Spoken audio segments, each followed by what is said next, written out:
বেশ অনেকটা দিন পর আজকে আপনাদের সাথে একটু রান্নার ব্লগ শেয়ার করব। আপনারা অনেকেই আমার রান্নার ভিডিও পছন্দ করেন, তাই ভাবলাম আজকে একটু শেয়ার করি।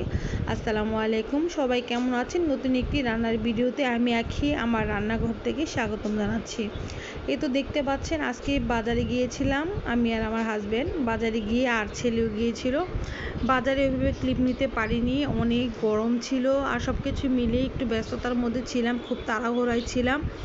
আপনাদের ভাইয়া আপনারা তো ইতিমধ্যে জানেন যে রাত ছাড়া আসলে বাজার করতে পারি না। তারপর দিনের বেলা খুব মাছ শেষ হয়ে গিয়েছিলো, জোর জবরদস্তি করে আসলে নিয়ে গিয়েছি। খুব শর্ট টাইমের মধ্যে আসলে বাজার করেছি, সেজন্য হচ্ছে আসলে ওইভাবে বাজারে ভিডিওটা আমরা করতে পাইনি। তো যাই হোক, আপনারা ইতিমধ্যে বুঝে গিয়েছেন যে আজকে আমি কি রান্না করব। এই তো দেখতে পাচ্ছেন ইলিশ মাছ। আজকে হচ্ছে এক একটা ইলিশ মাছের ওজন হবে 700-800 গ্রাম করে, ঠিক আছে। তো 1 কেজি না, হাফ কেজির একটু উপরে উপরে প্রত্যেকটা ইলিশ মাছ। খোকা ইলিশ, আজকে এই ইলিশের নাম দিয়েছি আমি খোকা ইলিশ, খুকি ইলিশ। তো আজকে খোকা আর খুকি ইলিশ আমি হচ্ছে আমার সবচেয়ে প্রিয় একটি খাবার ইলিশ মাছ। এই ইলিশ মাছটা আমার প্রিয় একটা সবজি দিয়ে আমি রান্না করব, সেটা হচ্ছে কচুরমুখী। কে কে ইলিশ মাছ দিয়ে কচুরমুখী পছন্দ করেন প্লিজ কমেন্ট করে জানাবেন। আর আমার হাজব্যান্ড তো আমার হাতের এই রান্নাটা অনেক অনেক পছন্দ করে এবং বাসার সবাই অনেক অনেক লাইক করে। কচুরমুখী দিয়ে ইলিশ মাছ, আসলে ইলিশ মাছটাই মনে হয় তৈরি হয়েছে কচুরমুখীর জন্যই, আমার কাছে এটাই মনে হয়।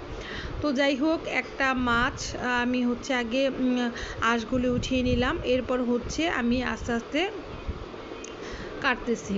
আপনারা কে কে ইলিশ মাছ পছন্দ করেন প্লিজ কমেন্ট করে জানাবেন। আমার আজকের ইলিশ মাছের নাম দিয়েছি আমি খোকা খুকি ইলিশ মাছ। তো আপনাদের কাছে ইলিশ মাছ কেমন লাগে প্লিজ কমেন্ট করে জানাবেন। আর কে কে আমার ভিডিও কোথা থেকে দেখতেছেন বা দেখবেন প্লিজ কমেন্ট করে সেটা জানাতে কিন্তু একদমই ভুলবেন না। এই তো আমি সবগুলা মাছ একটার পর একটা কেটে নিলাম। এখানে হচ্ছে আমি 3টা মাছ একসাথে রান্না করব, যেহেতু একদম দুপুরে আর রাতের জন্য একবারে রান্না করে নিব।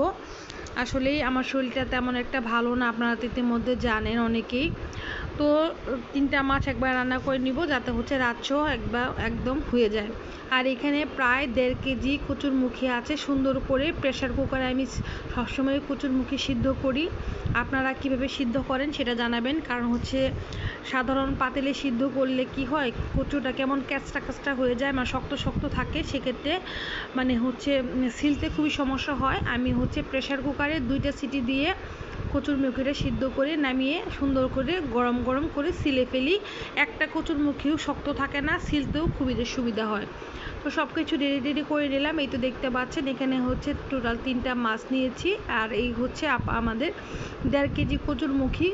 সিলানোর পর কিন্তু একদমই কমে যায়।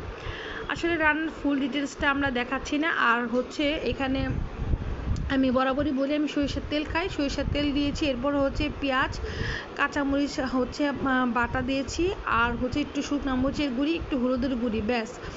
আর আমি ইলিশ মাছে আমি মানে বেশি কোনো মশলা দিই না, তাহলে আমার মনে হয় ইলিশ মাছের ঘ্রাণটায় চলে যায়। মশলাটা সুন্দর করে কষিয়ে নিলাম, তেল যখন উপরে চলে আসলো দেন হচ্ছে আমি কচুরমুখীটা দিয়ে সুন্দর করে কিন্তু নেড়ে চেড়ে নিব। আর এখানে আমি মাঝে মাঝে হচ্ছে ইলিশ মাছটা কষিয়েও রান্না করি, মাঝে মাঝে হচ্ছে আমি ইলিশ মাছটা মানে হচ্ছে মুখিটা মানে ঝোলটা গাঢ় হওয়ার পরেও কিন্তু আমি মুখিটার মধ্যে মাছটা দিয়ে রান্না করি। আমি এক এক সময় এক একভাবে রান্না করি।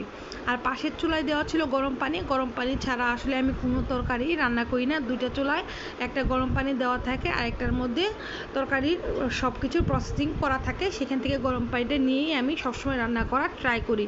এই তো দেখতে পাচ্ছেন এখানে হচ্ছে আমার মেয়ে ঢাকনা দিয়ে ঢেকে সুন্দর করে ভিডিও করেছে। আর আমাদের রান্নার মাঝে এটা হচ্ছে একটা ফানি মুমেন্ট, আমরা অনেক মজা করছিলাম। ফ্রিজের ভিতরে ফোন রেখে সেটা ঢেকে দিয়েছিল, এরপর হচ্ছে আমি ফ্রিজটা খুলেছি, সেটা নিয়েও কিন্তু আমরা একটু মজা করেছি। আমি, আমার ছোটো মেয়ে, আমার মেজো মেয়ে, আমরা 3জন মিলে। মাশাআল্লাহ বলবেন আমার মেয়ে 2টার জন্য, আপনারা মন থেকে দোয়া করবেন, আমার পরিবারের জন্য দোয়া করবেন। পরিবারের সবাই অনেক অনেক ভালো থাকুক, সুস্থ থাকুক। এই তো দেখতে পাচ্ছেন ঝোলটা যখন একটু গাঢ় হয়ে আসছে তখন কিন্তু আমি একের পর এক মাছগুলা দিয়ে দিয়েছি। অনেকেই মাছ ভেজে খায় বা অনেকেই এইভাবে খায়, অনেকেই ভুনা করে খায়। আসলে এটা যার যার ব্যক্তিগত ব্যাপার। আমি কীভাবে রান্না করি আমি সেটাই আসলে আপনাদের সাথে শেয়ার করি।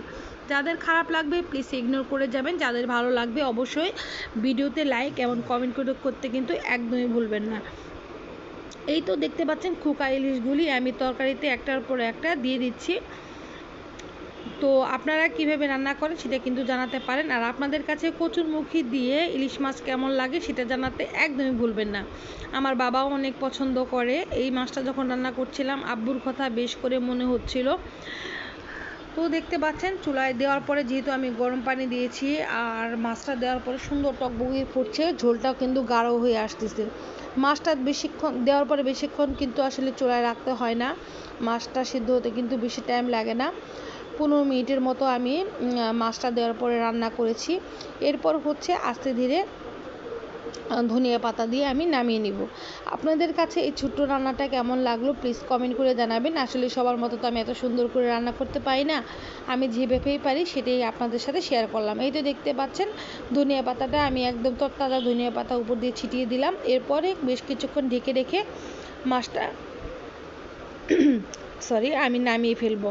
তো আপনাদের কাছে ছোট্ট এই রান্নাটা কেমন লাগলো প্লিজ কমেন্ট করে জানাবেন। আমার কাছে তো এই খাবারটা বেশ ভালো লাগে, আপনাদের কাছে এই খাবারটা কেমন লাগে সেটা জানাতে একদমই ভুলবেন না। তো আজকের মতো আমি কি বিদায় নিচ্ছি, ইনশাআল্লাহ নতুন কোনো রান্নার ভিডিও নিয়ে আমি আবার হাজির হয়ে যাব। সবাই ভালো থাকবেন।